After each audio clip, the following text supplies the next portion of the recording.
Bonsoir à tous, bienvenue dans cette nouvelle édition du journal en version française de la TV+ Madagascar pour ce samedi. Suivons d'abord nos titres. 22 personnes sur les 33 convoquées impliquées dans l'affaire des Boeing 777 ont comparu devant le pôle anticorruption depuis hier et ont toutes été placées en détention provisoire. 9 d'entre elles ont été transférées à la prison d'Avarajan, 11 à celle d'Atanmouj, 2 à Tsiafa et une femme à Manzakandjin. Les charges retenues sont particulièrement lourdes: atteinte à la souveraineté de l'État, abus de pouvoir, blanchiment d'argent, usurpation de fonctions, corruption, faux et usage de faux et association de malfaiteurs. L'un des principaux problèmes des partis politiques à Madagascar est qu'ils ne s'attachent plus aux idéaux fondateurs qui ont motivé leur création. Selon Riza Razafmandim, président du parti Sikapandjes, les partis se contentent désormais de promouvoir des personnalités plutôt que défendre des convictions. Cette dérive explique en grande partie l'instabilité et les fréquents changements d'appartenance de nombreux militants et responsables politiques.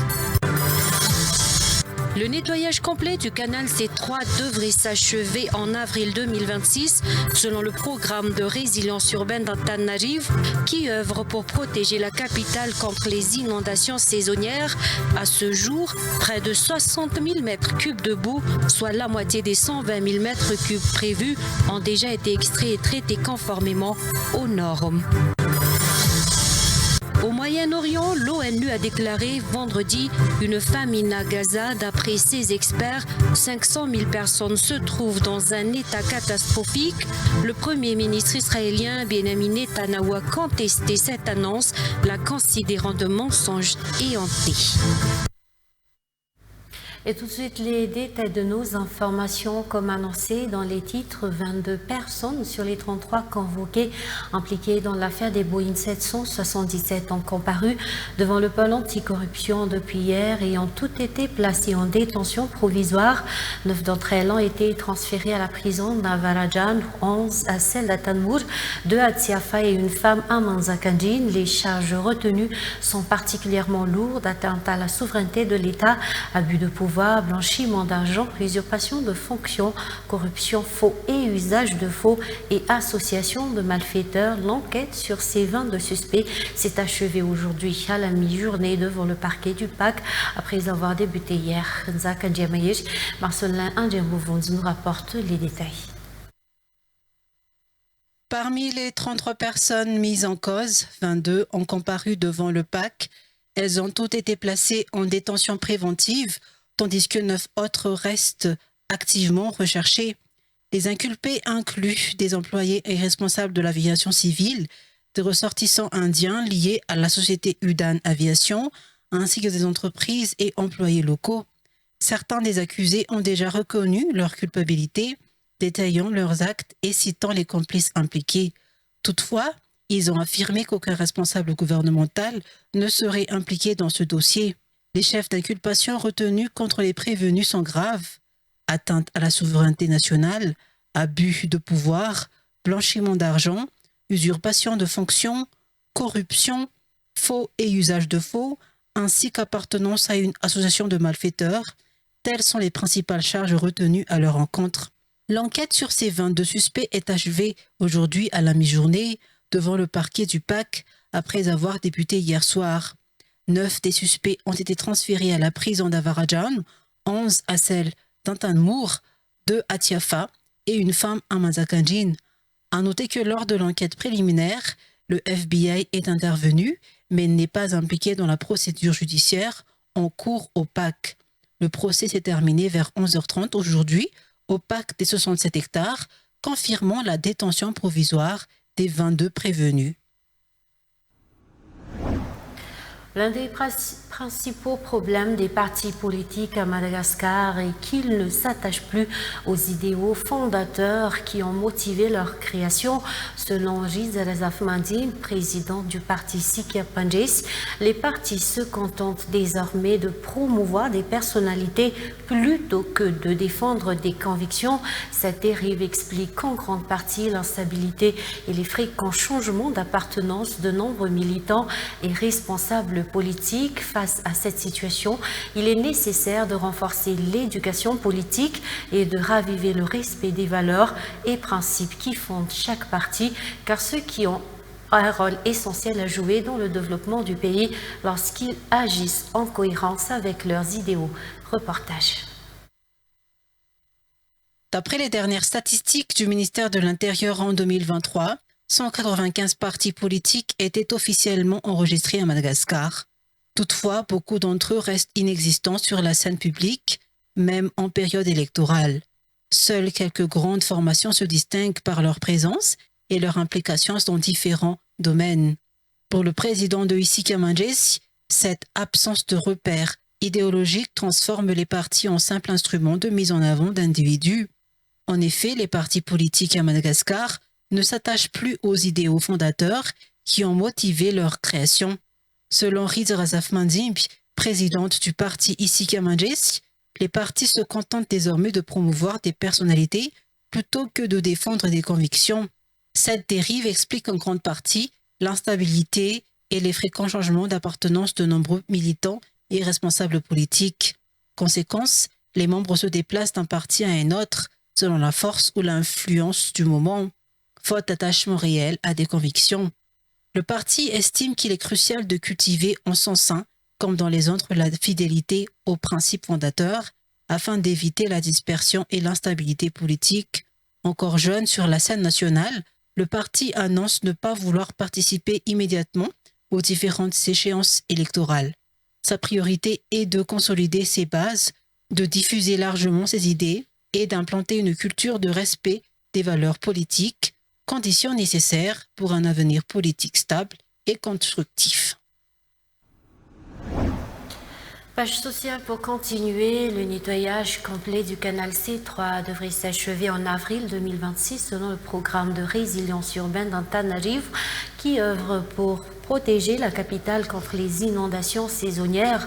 À ce jour, près de 60 000 mètres cubes de boue, soit la moitié des 120 000 mètres cubes prévus, ont déjà été extraits et traités conformément aux normes. Un centre de stockage des boues est déjà opérationnel à Yarnarivo, au Bujachim, tandis qu'un site de stockage des boues traitées a été aménagé à Nousbé, tous deux intégrés dans le dispositif global de protection d'Antananarivo contre les inondations. Reportage sur les images d'Éric Genefson. L'envasement des canaux reste en effet l'une des principales causes d'inondation dans la capitale. Les canaux saturés de déchets et de sédiments, faute d'entretien régulier, ne parviennent plus à évacuer efficacement les eaux pluviales. Parmi eux, le canal C3, long de près de 12 km, traverse plusieurs quartiers de la ville. Depuis Anousbé, il passe par un Davamam, 67 hectares, et un Tomadink, avant de rejoindre le canal Andjéantan. Le nettoyage de ce canal, financé par la Banque mondiale à travers le projet Produire, constitue donc une stratégie clé pour réduire les risques d'inondation.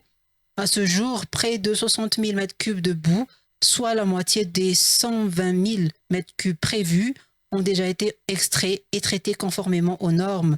Le nettoyage complet du canal C3 devrait donc s'achever en avril 2026, selon le programme de résilience urbaine d'Antananarivo, qui œuvre pour protéger la capitale contre les inondations saisonnières. Par ailleurs, des analyses régulières de la qualité de l'eau sont menées dans les zones de traitement et de stockage des boues. Les résultats montrent qu'une qualité physico-chimique et microbiologique globalement conforme aux normes en vigueur. Les techniciens soulignent la stabilité des indicateurs par rapport aux précédentes analyses. Les opérations menées n'ont pas eu d'incidence sur la qualité des eaux à Yarnarivo. En ce qui concerne le site de pré-traitement, la méthode choisie par le projet a permis d'améliorer nettement la qualité des boues avant son enfouissement. À part cela, les divers prélèvements sur les puits témoins à Yarnarivo ont été réalisés conformément au protocole recommandé par les normes en vigueur relatives à l'échantillonnage des eaux souterraines. Pour garantir la sécurité, un contrôle de la qualité de l'eau est réalisé tous les 15 jours afin d'éviter toute contamination liée aux boues traitées. Plus de 150 accidents de la circulation ont été recensés en Tanarive en l'espace de 2 mois, selon les chiffres communiqués par la DGSR, la Direction générale de la sécurité routière. 99 personnes ont perdu la vie. L'imprudence des conducteurs et l'excès de vitesse figurent parmi les principales causes. Des actions sont en cours pour renforcer les compétences des automobilistes et des conducteurs de 2 roues dans l'objectif de réduire la fréquence des accidents sur la Grande Île, d'après le rapport de la DGSR. Grâce à Situation. Les accidents de la circulation ne cessent d'augmenter, aussi bien en Tanarive que sur les routes nationales, notamment en cette période de vacances. Entre juin et le 15 août, plus de 150 accidents de la circulation ont été recensés dans la capitale, causant la mort d'environ 99 personnes et faisant 111 blessés, d'après les statistiques de la DGSR ou la Direction générale de la sécurité routière. Plusieurs facteurs expliquent ces drames, dont l'imprudence des automobilistes et des conducteurs de 2 roues ainsi que l'excès de vitesse. À cela s'ajoutent les défaillances techniques des véhicules, estimées à environ 22% des causes. Pendant les vacances, la fréquentation des routes augmente considérablement et le taux d'accidents impliquant des taxis-brousses grimpe en flèche. Les conducteurs, souvent épuisés, reprennent la route aussitôt qu'ils trouvent des passagers, selon les informations recueillies auprès du directeur général de la sécurité routière. Par ailleurs, le système prévoyant 2 chauffeurs par véhicule et les pauses obligatoires ne sont plus respectés, toujours selon le rapport. Les autorités s'efforcent de renforcer les compétences des conducteurs de véhicules afin de réduire la fréquence des accidents. En outre, la maîtrise et le respect du code de la route s'avèrent indispensables pour tous les usagers. Les responsables rappellent également que les conducteurs doivent redoubler de vigilance face aux chantiers en cours sur différentes routes nationales. Les consommations des groupes électrogènes du transport par câble varient selon leur puissance entre 100 et 150 litres de gasoil par heure, explique le secrétariat d'État en charge des nouvelles villes et de l'habitat. Les principales gares d'Anos, d'Akounjan et d'Antsunzumbe reposent sur de gros générateurs, tandis que des groupes plus modestes alimentent les autres stations. Les autorités précisent que cette solution reste provisoire, selon les explications de Gracia Njitouir sur les images d'Ivrasata. La consommation des groupes électrogènes du transport par câble varie en fonction de leur puissance. En moyenne, elle oscille entre 100 et 150 litres de gasoil par heure, indique Gérard Anjomanoussou, secrétaire d'État chargé des nouvelles villes et de l'habitat. Les principales gares d'Anos, d'Akounjan et d'Antsunzumbe fonctionnent grâce à des générateurs de forte capacité, tandis que des groupes plus modestes alimentent les autres stations. Les autorités assurent qu'il ne s'agit qu'une d'une solution provisoire. Le système est conçu pour être alimenté par l'électricité. L'installation de batteries et d'un parc solaire est prévue avec une ligne spécifique déjà planifiée, précise Gérard Anjomanoussou. Actuellement, les gares ne sont pas encore accordées au réseau de la Jirama. Les délestages ne perturbent donc pas leur exploitation. Les usagers réclament toutefois une extension des horaires d'ouverture, une demande qui reste contrainte par les limites techniques. Un groupe électrogène n'est pas conçu pour tourner 10 heures par jour, rappelle le secrétaire d'État. L'élargissement des horaires dépendra donc de la mise en place d'un approvisionnement électrique stable. Une fois le personnel totalement formé et l'alimentation assurée par des batteries, le parc solaire ou la Jirama, qui bénéficiera d'un renforcement important d'ici la fin de l'année, nous pourrons envisager une exploitation de 10 à 12 heures par jour sans risque de coupure, conclut le secrétaire d'État chargé des nouvelles villes et de l'habitat. Et dans les actualités internationales au Moyen-Orient, l'ONU a déclaré vendredi une famine à Gaza. D'après ses experts, 500 000 personnes se trouvent dans un état catastrophique. Le Premier ministre israélien Benjamin Netanyahu a contesté cette annonce, l'a considérée de mensonge et honté. Reportage de France 24. Les témoignages sont affreux, comme on peut l'imaginer. Il y a énormément de gens qui n'ont même pas un repas par jour aujourd'hui. On parle de cette pause tactique qui aurait pu laisser rentrer de l'aide humanitaire, mais sauf que rien n'est fait. C'est vraiment un écran de fumée aujourd'hui qui ne permet pas de venir en support des populations aujourd'hui qui sont extrêmement affaiblies. Il y a, on le dit, un demi-million, c'est ce que dit le IPC, le rapport IPC, c'est qu'il y a un demi-million de personnes aujourd'hui qui sont en risque qui sont en famine aujourd'hui, et 132 000 enfants qui sont en malnutrition aujourd'hui dans la bande de Gaza. C'est extrêmement important, et cela s'ajoute à tous les blessés et les morts qu'il y a tous les jours dans la bande de Gaza aujourd'hui sous les frappes israéliennes. On a fait des rapports donc sur beaucoup de choses, sur les meurtres qui se font au niveau de la Gaza Humanitarian Foundation.